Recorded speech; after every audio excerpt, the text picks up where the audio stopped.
শেখ হাসিনার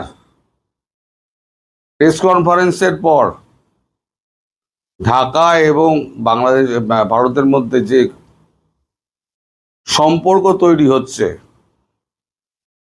তাতে আর যাই হোক কূটনৈতিক সম্পর্ক বলা যায় না।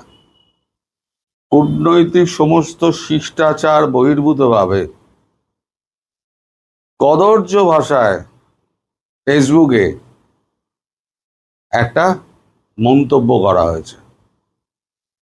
ক্ষুব্ধ হতে পারে, কড়া প্রতিক্রিয়া জানাতে পারে।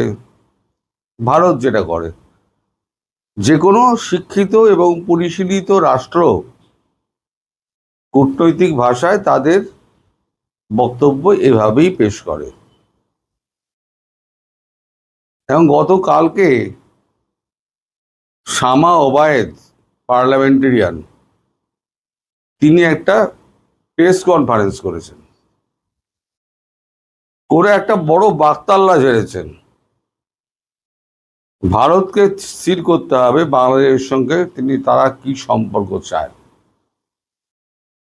এখন যদি ভারত পাকিস্তানের মতো ইমরান খানের সময় যেরকম বলেছিল, আপ সব কুছ খতম, जो भाषा में जो समझेगा उसी भाषा में हम जवाब देंगे। তারপর কি হলো? গানম্যানদের উদয় হলো, তারপর উড়ি হলো, সার্জিক্যাল স্ট্রাইক হলো, শেষে আপনার অপারেশন সিঁদুর হলো, ব্যবসাপাতি সব বন্ধ। সেই অবস্থার যদি সৃষ্টি হয়,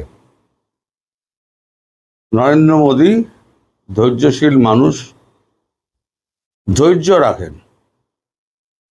পাকিস্তানের সঙ্গে সম্পর্ক ঠিক করার জন্য উনি কিন্তু নওয়াজ শরীফের নাতনির বিয়েতে উনি সোজা আমন্ত্রণ ছাড়াই তিনি বিদেশ থেকে সোজা পাকিস্তানে চলে গেছিলেন 2014 সালে ক্ষমতায় আসার পরে। কিন্তু উনি বুঝে গেলেন পরে যে কুত্তার লেজই থাকবে। 100 বছর পাইপের মধ্যে রেখে দিলেই বের করলো সেই ব্যাকা। শেষে উনি 2017-তে ইমরান খানের গভর্নমেন্টের সময় তিনি পরিষ্কার বলে দিলেন, আব সব কুছ ঠপ, মানে সবকিছু বন্ধ, আব যে হোগা ময়দান মে হোগা। তারপরেই এই সমস্ত কিছু বলে দিল, হয়ে গেল। কাল যদি ভারতবর্ষ, উনি তো বড় বড় কথা বলছেন না, ভারতবর্ষকে ঠিক করতে হবে বাংলাদেশ সম্পর্কে কি চায় তারা সুসম্পর্ক রাখার জন্য, যদি বলে দেয় যে আমরা সুসম্পর্ক চাই না, আজকে থেকে বাংলাদেশের সঙ্গে আমাদের কূটনৈতিক সম্পর্ক, ব্যবসায়িক সম্পর্ক ছিন্ন, কি করবেন? কি করবেন? ভারতবর্ষ ধৈর্যশীল দেশ, ধৈর্য ধরে, তার মানে এই নয় আপনারা জুতো মেরে যাবেন আর আমরা গাল বাড়িয়ে দেব জুতোটা খাওয়ার জন্য। ছাদে বলেছিলাম গতকালকে, আপনারা একটা নির্লজ্জ সরকার, আপনারা ভারতের বিরোধিতা করবেন, ভারতের থেকে আবার তেল নুন থেকে আরম্ভ করে ডিজেল পর্যন্ত সব চাইবেন। আপনাদের সঙ্গে কথা বলা, সম্পর্ক রাখা, কোনো কূটনৈতিক রীতিনীতি বজায় রেখে চলা, আমাদের মতো সাধারণ মানুষ আমরা মনে করি যে এগুলো অসম্ভব।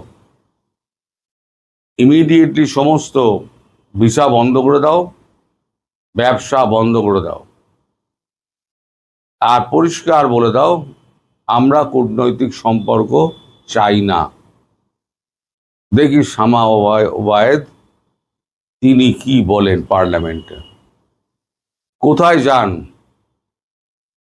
আমেরিকা একদিকে চাপছে, একদিকে চীন চাপছে, একদিকে রাশিয়া চাপছে, তারপরে ভারত যদি একমাত্র বন্ধু রাষ্ট্র পাশাপাশি রয়েছে, সাহায্যের হাত বাড়িয়ে দেয়, যখনই যা দরকার হয় কম বেশি হলেও পাঠিয়ে দেয়।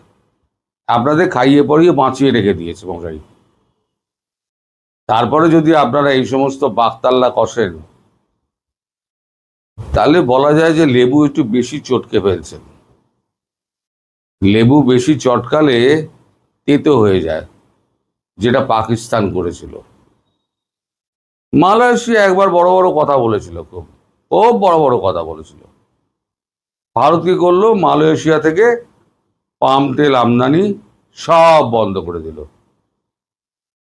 1.5 মাসের মধ্যে সব প্রতিবাদ ফুস হয়ে গেল, এসে হাতে পায়ে ধরাধরি। ওই যে কাতারের আমির ছুটে এসেছিলেন না প্লেন ভাড়া করে, কেন ছুটে এসেছিলেন? যে কাতারের সঙ্গে অয়েল ডিলটা এবং গ্যাসের ডিলটা ক্রমশ কমাচ্ছিলেন নরেন্দ্র মোদী। কারণ কাতার সমস্ত সন্ত্রাসবাদী রাষ্ট্রগুলোকে, মানে সংগঠনগুলোকে, তাদের ওখানে অফিস খুলে বসতে দিয়েছে, এবং ভারত বরাবর সন্ত্রাসবাদের বিরুদ্ধে। এই একই অবস্থান কিন্তু বাংলাদেশেরও। ভারত কিন্তু বারবার বলে যাচ্ছে শেখ হাসিনার এই প্রোগ্রাম, সেটা হচ্ছে একটা বিদেশি প্রাইভেট সংগঠনের একটা প্রোগ্রাম। সেখানে উনি ভার্চুয়ালি কিছু বলেছেন।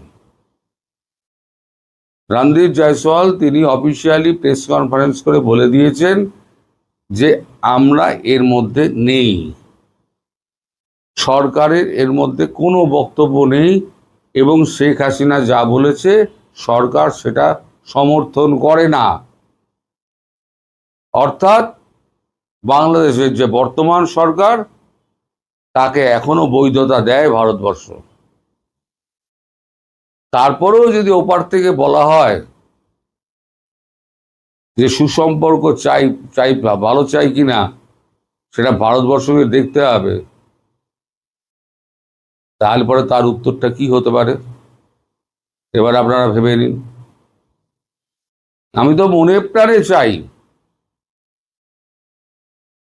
পশ্চিম দিকে যেটা হয়েছে পূর্ব দিকে সেটাই হোক, পূর্ব পশ্চিম দুটোই ব্লক করে দাও।